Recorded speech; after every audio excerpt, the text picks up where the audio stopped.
So we'll do a little bit of a recap. So what we just finished in the class in the back, Steve and I taught over Genesis.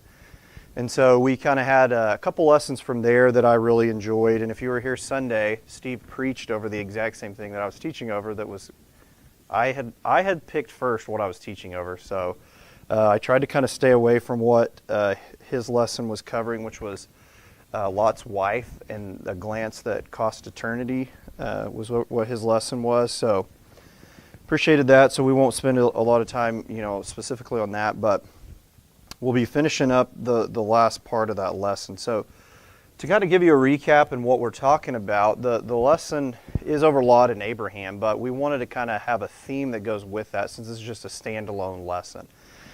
And what that has been is really just a fork in the road, right? Getting to see when somebody is faced with major decisions, then a lot of times in the Bible we get to see how those are carried out, right? Good and bad. And sometimes we get to see those kind of in parallel. There's two people kind of in the same boat, and one takes a good path, one takes the wrong path, right? We mentioned, I always think another good one is Judas and Peter, right? At one point they're kind of at the same, almost in the same boat, right? That if Peter would have went out and hung himself and Judas would have came back and, begged for repentance, what might have been, right? And so we get to see that with Lot and Abraham because they're both doing well, even though the promise is to Abraham specifically. They're both very successful. Things are going great for both of them. And we kind of see this major fork in the road, and that's kind of what is the theme of our lesson and what we're trying to get all this application from. That we not only get to see his bad choices, but also those are contrasted with the good choices Abraham's making. Doesn't mean that he's sinless, right? If you're familiar with the story of Genesis, Abraham makes mistakes. He's not perfect. But we get to see his character is refined, and that the decisions that he does make are oftentimes based on faith, trust in God, where Lot's are a lot of times what he's seeing, more of the comfort, things that are right in front of him. So we'll give just a quick little kind of recap to bring us up to Genesis 19. We pretty much looked at everywhere Lot is mentioned in Genesis, we pretty much looked at, leading up to chapter 19. But we start off by, first of all, if you don't know who Lot is, he is Abraham's nephew, right? And there's a couple key reasons that he's with his uncle, what were those? Does anybody remember? There's really, I think, two major reasons he's with him. Doesn't have a father, right? And Abraham does not have children, And everything we can kind of conclude from the story is that more than likely Lot was going to be his heir until he sort of takes this other path. Because as soon as he disappears off the scene, then the promise gets a lot more specific about Abraham's heir and what's going to kind of take place there, He's given these promises from God, but they get a little more specific as we go throughout, the book of Genesis. So again, that makes it even more powerful knowing what might have been. Now, it doesn't always necessarily mean that he would have got like the full blessing, but we've seen before with Jacob, he adopts Joseph's sons, and they get, Genesis is going to end with that, an adoption story. And they're going to get the full blessing of the 12 tribes, So it definitely is something that would have been possible because we talked about the fact, too, that God did not always choose the most likely person, right? Does anybody remember kind of our fun fact from Sunday, that there's only 2 times that the firstborn is chosen throughout Genesis to carry the lineage of Christ, right? Who were they? Adam, it's easy, right? If you say his firstborn, not really born, but, and then Noah, right? Everybody else is not the firstborn, which is unusual for their legal, system, what was tradition.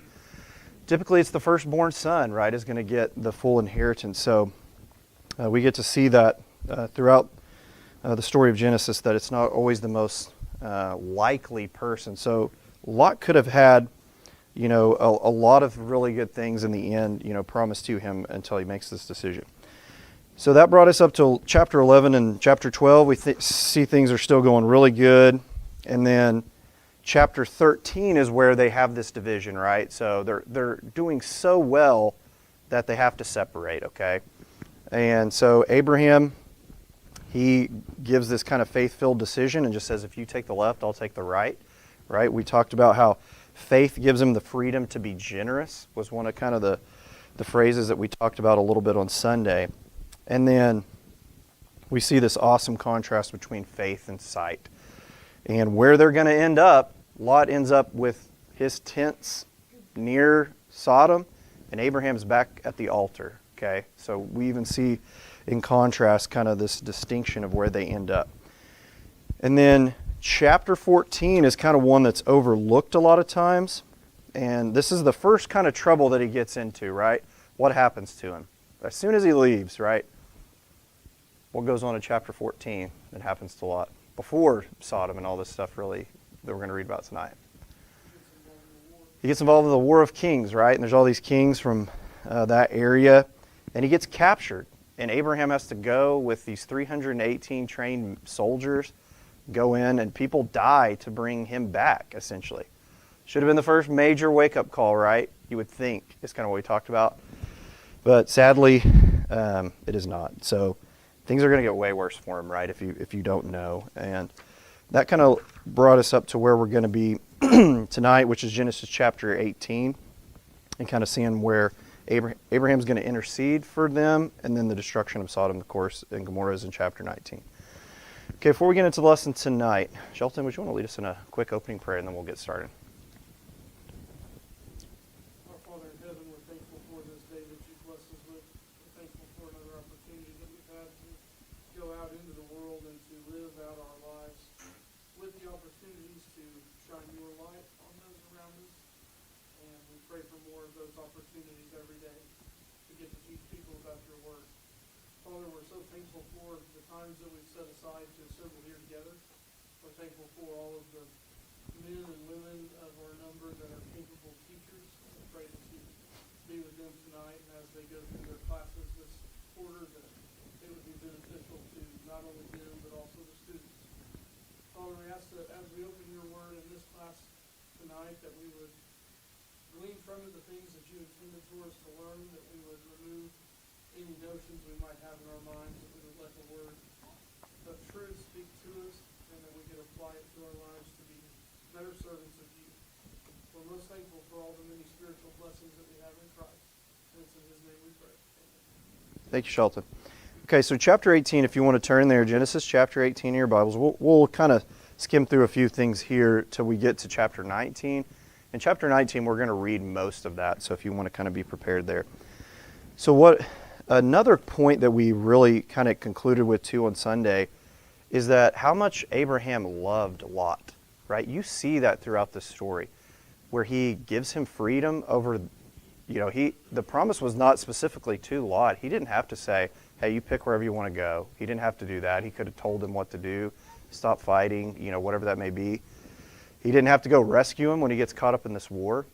And he doesn't have to intercede for him necessarily, right? There's nothing, necessarily beholding him to that other than his character and who he is. And what I think we can see is the love that he has for his family. And that he was part of this, when they first departed, and left when the original promise was made. So chapter 18, we see at the end here, the classic kind of story, infamous story of Abraham negotiating with God, right? That's kind of how we usually view that, right? That he starts with, how many righteous people is he asked to spare the city for? Which the increments are always kind of funny to look at, where it's like, he has very good negotiating skills, which if you look at how much wealth they had amassed and how successful they were with their servants and their herdsmen, they have gold, they have silver. Abraham's running a business, right? I mean, this is not just, he has probably, I would imagine, he's talked to Pharaoh, he's talked to other leaders and is able to negotiate and stuff like that. So he has the scene, what appears to be like he's negotiating with God. Starts at 50. He very timidly kind of asks to come down by how many people at first? By 5, right? And then they get bigger, right? He starts jumping by tens to get all the way down to how many? To just 10 righteous people, okay? Abraham, do you think he knew what was going on in Sodom and Gomorrah? Would he be aware of what's happening? Yeah, absolutely. Did he probably already have in his mind, like, if you were him, you think, okay, I know there's at least 10, right? Like, that should be safe. Lot had herdsmen, he had servants, he had his daughters, he may have had other children, he had son-in-laws. Okay, 10 should be a pretty safe number. I would imagine. Why else go through all this? But first of all, why would he do this? Why would he try to negotiate with God, if you want to put it that way. What does it show as far as when we're trying to contrast Abraham's character to maybe Lot's? Okay. I don't want to say that begging God to get compassion for those people. He wanted them to be saved. Yeah. He wanted to see them come out of that. Yeah, he's seeking to do the things God would do. And that's really what this is. It's not God compromising, like, okay, fine. It is a test for Abraham, essentially, is what I think most people kind of see it as, that we can see that he's going to be the father of this great nation. He's going to have to be a judge over his family in certain situations. And, almost like you would teach a child, right? You kind of like, you're letting them process, ask the questions, go through all this mentally to see how he's going to respond to this. And I think that's evident in verse 25, if you want to turn there, 18 and 25. He says, "Far be it from you to do such a thing, to slay the righteous with the wicked, so that the righteous and the wicked are treated alike. Far be it from you. Shall not the judge of all the earth deal justly?" So that's what I think we're kind of looking for, is that Abraham understands that God will not destroy the righteous with the evil. And so he kind of allows him to do this. And so that kind of brings us up to chapter 19 to kind of set the stage there. So we kind of just try to put a little bit of application after each little kind of chunk that we make here. Chapter 18, I think we can just say maybe trust the Lord's promises even if they're tough, right?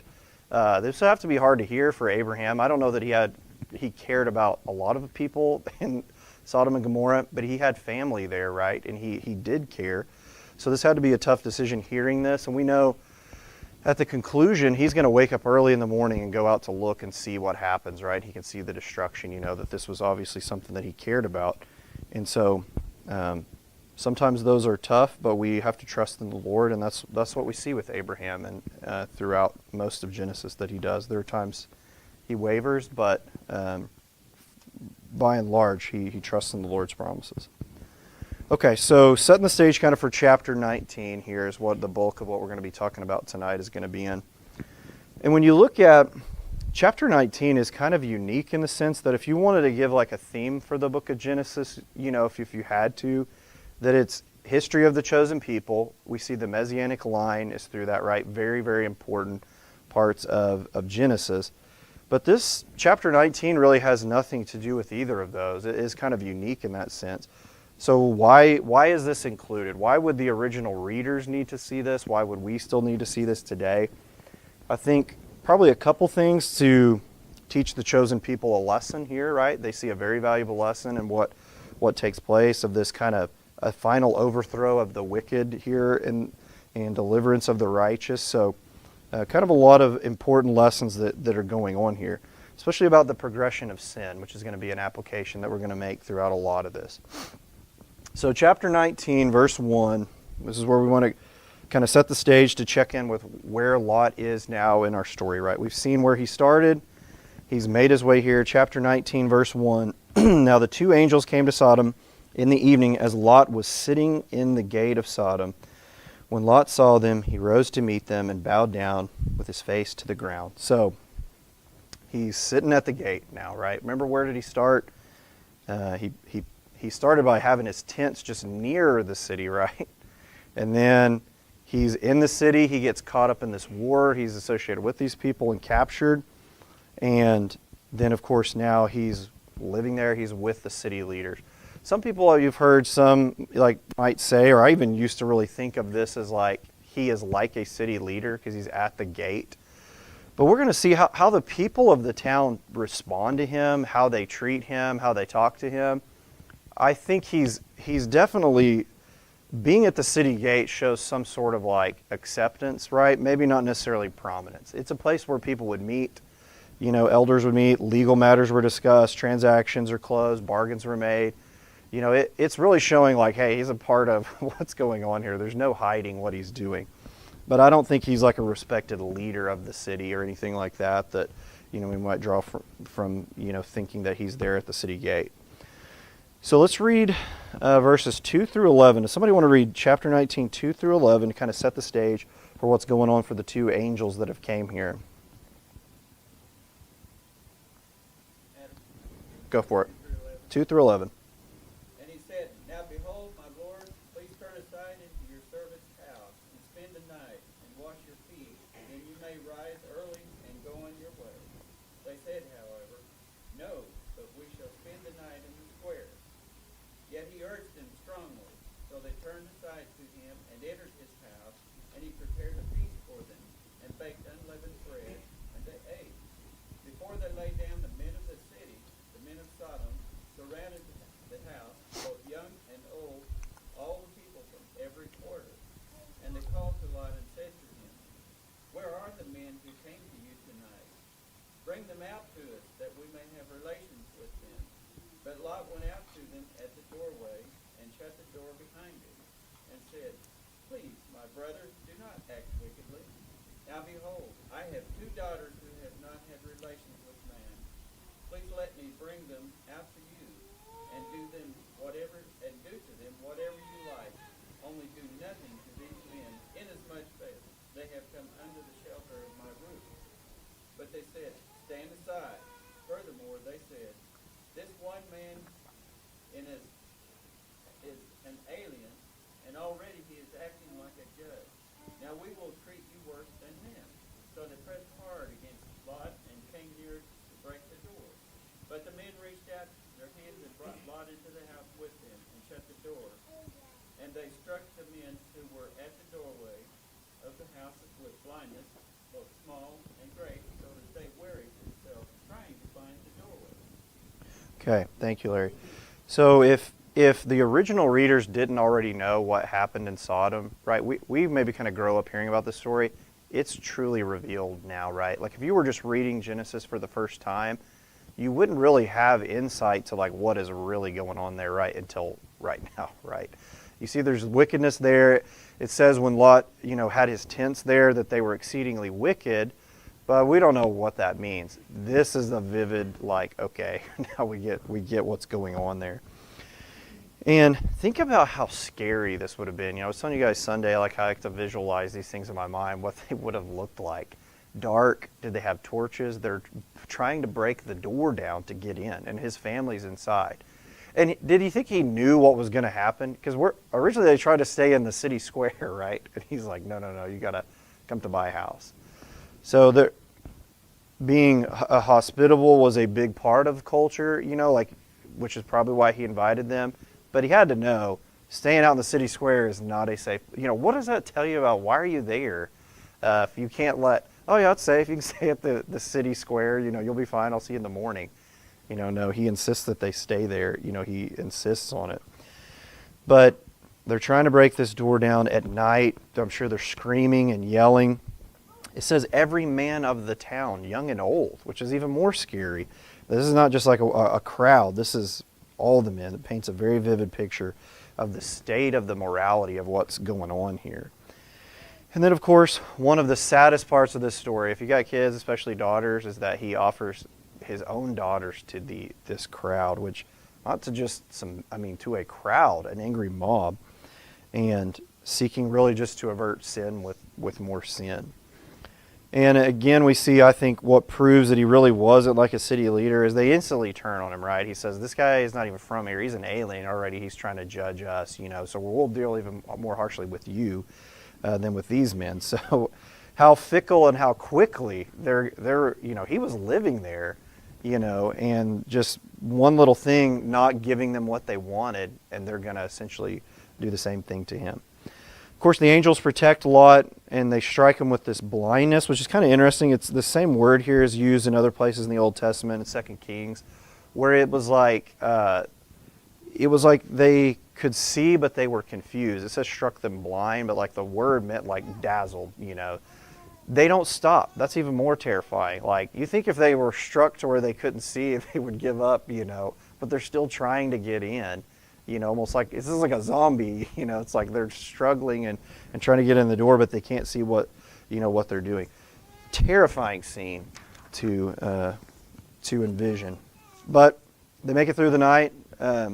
They are saved by these angels, and then we see here Lot's.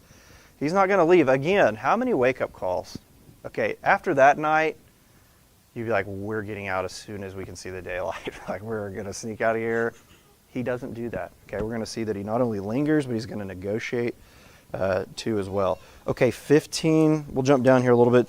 15 through 22, if somebody wants to read that. Genesis 19, 15 through 22. Somebody on the right side this time. When the morning dawned, the angels urged Lot to hurry, saying, Arise, take your wife and your 2 daughters who are here, lest you be consumed in the punishment of the city. And while he lingered, the men took hold of his hand, his wife's hand, and the hands of his 2 daughters, the Lord being merciful to him. And they brought him out and set him outside the city. So it came to pass, when they had brought them outside, that he said, Escape for your life. Do not look behind you, nor stay anywhere in the plain. Escape to the mountains, lest you be destroyed. Then Lot said to them, Please, no, my lords. Indeed, now your servant has found favor in your sight, and you have increased your mercy, which you have shown me by saving my life. But I cannot escape to the mountains, lest some evil overtake me and I die. See now, this city is near enough to flee to, and it is a little one. Please let me escape there. Is it not a little one? And my soul shall live. And he said to him, See, I have favored you concerning this thing also, in that I will not overthrow the city for which you have spoken. Hurry, escape there, for I cannot do anything until you arrive there. Therefore the name of the city is called Zoar. Okay, so he's going to linger a little bit. Again, reluctant to leave. Okay, and what we kind of brushed over here, some of what was in Steve's lesson too, was he went and tried to get his son-in-laws, and they acted like they thought he was joking, right? And I've often wondered, it mentions several times that he had amassed herdsmen and servants. He lost those when he was held captive, but it says that he got all that was restored back to him. So where were all those? You know, I would think too, Abraham's like, okay, well, he's got 100 servants, like 50 herdsmen, you know, like, okay, 10, it'll be spared. Where is he? He's not spending any time pleading with the other people of his household. We're told that he goes to his son-in-laws. He may have, and nobody wanted to listen to him. But again, that speaks to what kind of leadership he had over his household, you know, like Abraham. You see, when disaster would befall them, he would summon his servants and they would go and do, you know, like when they had to save Lot. So it says a lot that all he was allowed to, you know, all he could talk into leaving with him were his 2 daughters and his wife, which is, you know, again, very, very sad. And then, of course, he's told where to go and he tries to negotiate at a crazy time, you know, like they get pulled out of the city and he's like, go, run. And he's like, please, I can't make it that far, you know, and they allow him to go to the city of Zoar. Again, why not go back to Abraham? You know, I've often thought of that, like, he's had so many chances to go back to where you know it is safe, you know he would take him back. Again, here's his chance. He's willing to flee to the mountains and he's going to end up living in a cave. But I don't know if embarrassment is there or not thinking about that, but I often think, man, just go back home, go back to the promised land, go back where it's safe, go back to where you got the right people around you. But sin is like that for us too, right? It blinds us to making the right decisions and being around the right kind of people a lot of times, sadly. And so let's finish up here with this last little section of 23 through 26, if somebody wants to read that. How about back on the left side? Shelton, you got it? You said through 26. Yeah, 23 through 26. The sun had risen upon the earth when Lot entered Zoar. Then the Lord rained brimstone and fire on Sodom and Gomorrah from the Lord out of the heavens. So he overthrew those cities, all the plain and all the inhabitants of the cities, and what grew on the ground. But his wife looked back behind him, and she became the pillar of salt. Okay, so again, Steve's lesson Sunday was over Lot's wife, a really good lesson. Something kind of omitted here that we kind of talked about in our study when we did this in the back was in chapter 14 when Lot was captured. It goes into detail about how there's like these tar pits in that area, and Bitmouth, I think is what it's called, right? And so, because a lot of these people who were in this war got caught in like these tar pits, okay, that were in that area. So imagine when fire and brimstone is being rained down on this, like the ground, it talks about the ground, you know, being scorched. That imagine that erupting into fire, you know, what this scene would have looked like, would have been just terrifying. And Abraham sees the destruction, which again, there's so many times where it mentions Abraham gets up early in the morning, okay, so like when there was something big going on.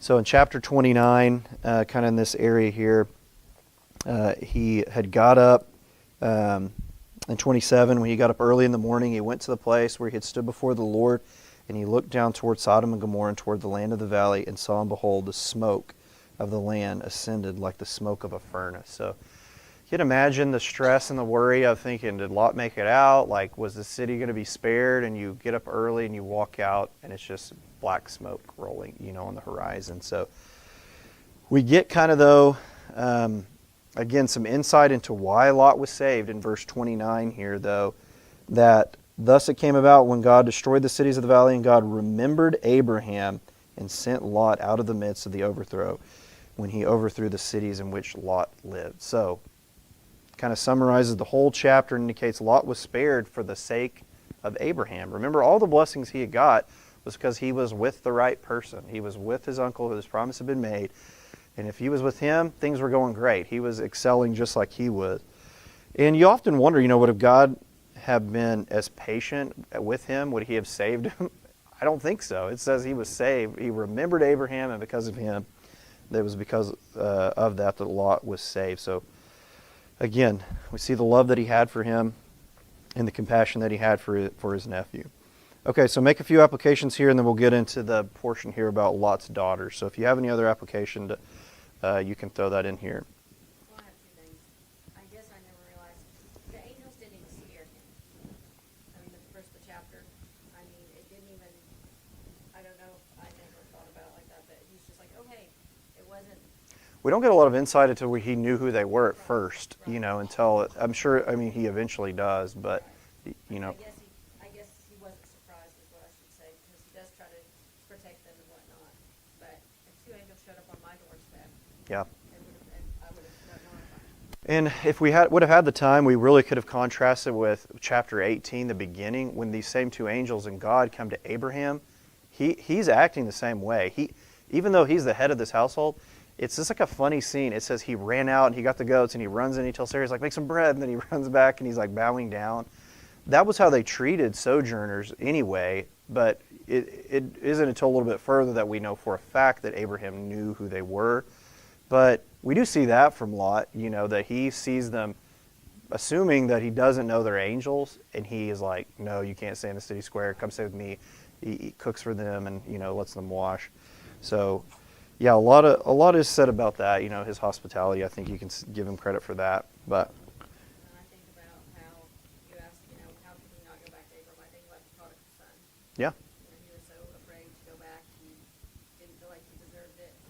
And I don't know if in Lot's mind at that point that's what he was thinking. But that might be something that went through my mind. I'm not good enough. Abraham won't want me. But Yeah. that's quite likely that my family might. Yeah. All the thousands of people you talk about that he had and they turned away from God. it's hard to come home. Todd gave his last lesson in our gospel meeting was on Wednesday night of the prodigal son and coming home. And, it's hard to do when somebody's, lost their way or fallen away. But it's so incredible when they do come home and how we respond to that. But, yeah, good points.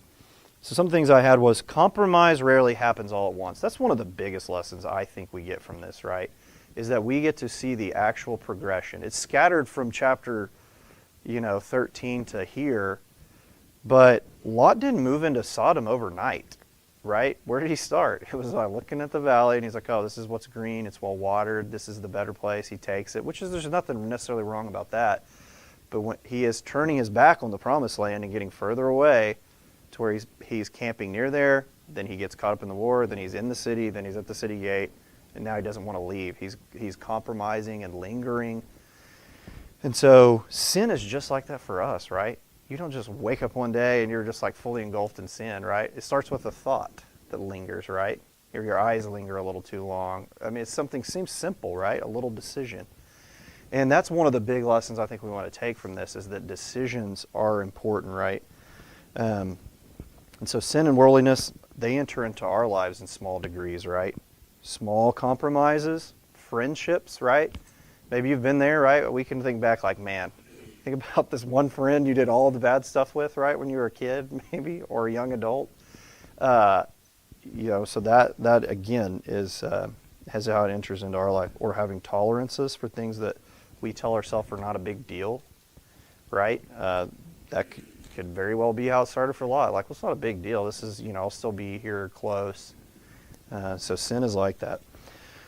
We become desensitized to sin when we live too close to it. I think is another lesson that we can take from this. We see from how Lot's responding to these angels urging him to get out. When we surround ourselves with ungodly influences, then our moral clarity fades a lot of times, right? And so we start accepting or excusing things that once disturbed us, right? I'm going to really see that with little kids right now who they can read and they're going to school, and it's like they read a cuss word on some graffiti, and you're like, it's such a big, it's like a bell going off to them, And over time, you hear those words or you're around things and they don't become as big a deal to us anymore, right? And even little things, we kind of become desensitized to them, and then to where it's like we start doing it maybe. And then that's how things start, right? When we're too close to those things. And then finally here, I think seeking to fix sin with sin never works, right? When he tries to offer up his daughters, like, what were you going to get out of that? I mean, that was not going to help or fix any of this. And luckily, the angels step in and, again, I think God's intervention there is to not let this terrible thing happen. But the application I think we can make, too, as believers sometimes, we justify the wrong choices to avoid maybe discomfort or loss or conflict, right? We might do that. I think that can be a struggle for us as Christians today. But God never blesses sin as a solution to sin, right? We might think, well, I've got to lie about this because I don't want people to be mad at me, right? It's little things like that turn into bigger things sometimes. Okay, any other application over this part here? I also think it shows too, we talk about Abraham's love and compassion for Lot like you were talking about. And I think one of the things that, because of how it explicitly tells us why, Lot was saved and why was there this patience given to a man who wasn't willing to go? Yeah. And, I think it shows us too, God does care. When we talk about prayers of a righteous man and, the New Testament and things, it does show God considers what a righteous person wants. And we know it's his will. We submit to his will. Yeah. And Abraham would have as well. Yeah. But he leads. This is what I want. And it shows God's attitude toward faithful people then to be the same attitude he has toward faithful people now. Yeah. That there is real consideration taken in those good-hearted requests. Yeah. Yeah, good point. Dan? Obviously, Abraham took all the big steps at this stage to led him in that direction. He brought Lot with him. Yeah. So Lot's a little behind in the faith. You can see that by the decision he made. He's making all his decisions based upon what he can see, what the faith is. Yeah. Not get ahead. Yeah. Abraham immediately put it all in God's hands. So Yeah. I think that where you are on your journey of faith, more considerations and patience is going to be considered at that time. And I think it really comes to head when she turned back. Lot didn't. Yeah. And he's gone and got everything, got everything back, lost again, and he didn't turn back. The daughter didn't. Yeah. But the wife did. And so was that the longing for what they had there, even though the terrifying moment in the house? Yeah. They lost son and lost daughter, they look back to their husband. Yeah. So all these things kind of need to be considered a little bit, but they're both on a journey. They're going Yeah. the same place. They're going at a different pace by faith. And one person made man's cognitive decisions based upon what they could see to bring about. Yeah. Outside, the loss of the game. He may not have gone back because the whole reason that they had to move on was because Abraham's men and Lot's men were warned. This causing a lot of problems. So there's pride there. So Lot's a long ways behind on the faith. Yeah. Even Abraham still making mistakes. Yeah. Yeah. He had enough faith to just drop everything and leave. He didn't have enough faith not to lie about his thing. Yeah. They're on a journey. Yeah, yeah, and they're certainly not perfect. That's what to me, one of the most fascinating things about the Bible as a book compared to other books or religious books is that I mentioned this Sunday, the protagonists are often put in a negative light. We get to see the mistakes they make, and why is that? Just like these, again, this is the point I'm trying to make, is that we can learn from them. And we started off Sunday by saying it's not to just sit here and just beat Lot into the ground, right? It's that we can see paths of making good and bad decisions, and we can learn, like, okay, I need to watch out for this. They're warnings to us, right?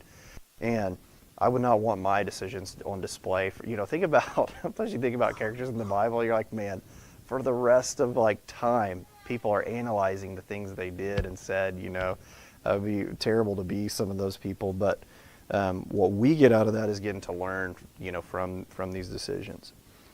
Okay, this is something I want to do here kind of to bring us back. Larry, would you want to turn to Genesis 13, 5 through 6, and then hold on.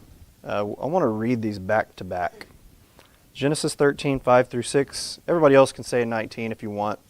So Larry's going to read Genesis 13, 5 through 6, and then as soon as he's done, Bryce, would you read 19:30? As soon as Larry's done. Go ahead, Larry. Verse 5. Now Lot, who went with Abram, also had flocks and herds and tents, and the land could not sustain them while dwelling together, for their possessions were so great that they were not able to remain together. Then Lot went up out of Zoar and dwelt in the mountain, and his two daughters were with him, for he was afraid to dwell in Zoar. He and his two daughters dwelt in Canaan.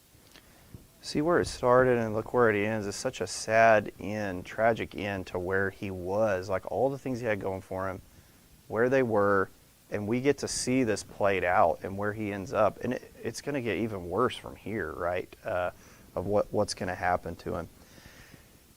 So this state that he was in chapter 13, again, if you think if he would have just stayed there or maybe made a different decision, things would be different. But they're not. And here they're going to get even a little bit worse, or a lot worse, I guess. But okay, so 30 through 38. Let's read this. I'll read this last part here. So Lot went up from Zoar and stayed, or we just read this. We'll start in 31 then. Then the firstborn, this is his daughters, the firstborn said to the younger, Our father is old, and there is not a man on earth to come into us after the manner of the earth. Come, let us make our father drink wine. Let us lie with him, that we may preserve our family through our father. So they made their father drink wine that night, and the firstborn went in and lay with their father, and he did not know when she lay down or when she arose. On the following day, the firstborn said to the younger, Behold, I lay last night with my father. Let us make him drink wine tonight also. Then you go in and lie with him, that we may preserve our family through our father. So they made their father drink wine that night also, and the younger arose and lay with him, and he did not know when she lay down or when she arose. Thus both the daughters of Lot were with child by their father. The firstborn bore a son, and called his name Moab. He is the father of the Moabites to this day. And as for the younger, she also bore a son called Ben-Ami. He is the father of the sons of Ammon to this day. So his daughters essentially commit incest with their father, who gives us the Moabites and the Ammonites, who for the rest of the Old Testament, or not the rest of it, but they're going to be in and out of conflict, to battle and war, cause all kinds of strife with Israel. So think of the long-lasting generational effects of this, that these two kids that are produced from here. Now, here's the other kind of silver lining, the weird part of that, is through this lineage of these two ancestral sons is going to be Ruth and then Christ. So we talked about Sunday how the lineage of Christ, it weaves its way. It didn't go to Ishmael, it went to Isaac. Okay, Jacob stole it from Esau. Judah was the fourth born, right? That men would try to lie or get in the way, but this plan that God had, which is that this seed of Christ would come from Abraham, it makes its way through. And even some of these people who are mixed up in these bad decisions, some of their lineage is going to end up, what will be Christ will come through. So pretty interesting. But just a few points to kind of make here, if you haven't read the story in a while, is that they make this point that there's no men left on the earth. They obviously probably knew there were other men, because they go to the city of Zoar first. There are people there. That's why they escaped there. Then they went up to hide in the cave because they were afraid of whatever happening to them. And they had to come up with wine, unless they were carrying a bunch of wine when they fled, which is maybe unlikely. But what the point they're trying to make is that he's old, he has no wife, and his lineage will end. And we don't have the time to find a wife, have more male heirs, and so that's why they kind of concoct this plan to try to have children through their father. think of the dishonesty and the deception that's involved there too with these. They knew what they were doing because they had to trick him. They had to get him drunk more than one time to lay with him. And so they knew it was wrong, But earlier, you kind of see the contrast and just kind of how their morals were so skewed by being in this place, right? Not being around the right kind of people. Earlier, he was going to use his daughters for sexual purpose without their consent, and now it's kind of flip-flopped, right? They're using their father for sexual purposes without his consent, getting him drunk. And so I think you can just see results of living in a wicked city. These girls were raised there more than likely. Like, look at the impact that has on young kids. He had mentioned they were virgins. So you just think about many times when they're described as being virgins, we think of, it's not necessarily like to speak to where they are sexually, but like that they're young, they're innocent. This is like a young child that's kind of pure. So they were virgins, and they, still had to figure, this out. It was just a very sad situation. So kind of finishing up here, let's make some contrast, with Abraham is one of the big points we want to make, and then we'll go back if we have time to some of the key applications we made from Sunday and Wednesday. Again, contrast with Abraham, that, we see that he chose faith over sight. We see generosity, over self-interest a lot of times too with the decisions here. Lot chose what looked best, and that he also compromised, right? When we compromise as Christians, right, this is where we end up a lot of times, certain situations, like maybe not as bad as this, but compromise is what gets us there, right? We just give in a little bit. Okay, it's not fine. Just this one time, it's not a big deal. But repeatedly doing that, it's going to usually ends terribly, right? So 2 men kind of at the same fork in the road. One trusted God, the other relied on appearances, right? And we probably won't have time to get into this, but Lot is called righteous in 2 Peter, okay? We see that there are, what I wanted to kind of end with, we're talking about, there's still good things that he did. It says he was tormented daily by being in that place. He did not want these angels to be taken advantage of. He still did leave, right? So we see that he's, it's like you see someone who has so much potential and you see the good in them, and it's like, they just can't get out of their own way. And I think that's relatable, not to just sit here and beat him to death for the decisions he made, but it's like you can kind of relate to, like, you've probably had a friend like that, or someone, they're a good person at heart, but they just keep making the wrong decisions, they get around the wrong kind of people, and they just can't kind of get out of their own way. Some kind of key, are we out of time? Yeah, okay, we're out of time. But until the kids come in, we'll make a couple key applications until we hear screaming at the door. Every choice matters, right? We can get overwhelmed, maybe. I can, because I'm a classic overthinker, that like, oh my goodness, like every choice matters. Like then we're so anxious about every little, even things that maybe don't matter really. But what can bring us peace is constant study, right? Because we talked about some passages in Proverbs that say, avoid the wrong path, don't even go down it, walk by it. Well, how do we know it's the wrong path, right? We're not going to know if we're not knowing what the right path looks like, right? And we get that by study, by being around the right kind of people that keep us on the right path, right? Can help keep us in check, help us when we're down, things like that. But choices matter, right? Another key one I think we made was faith over sight. We can make that application, right? We walk by faith, okay? In 2 Corinthians we read that, not by what seems best, prosperous to us. And then influence on family, I think, is a big thing, right? You see the decisions that he made, how that affected his wife, his son-in-laws, his own children. Okay, if we're fathers or mothers, we see the power of that we have, our choices. All right, they're coming in. Thank you guys. Appreciate all your attention. Get Devin back on Sunday, hopefully. So.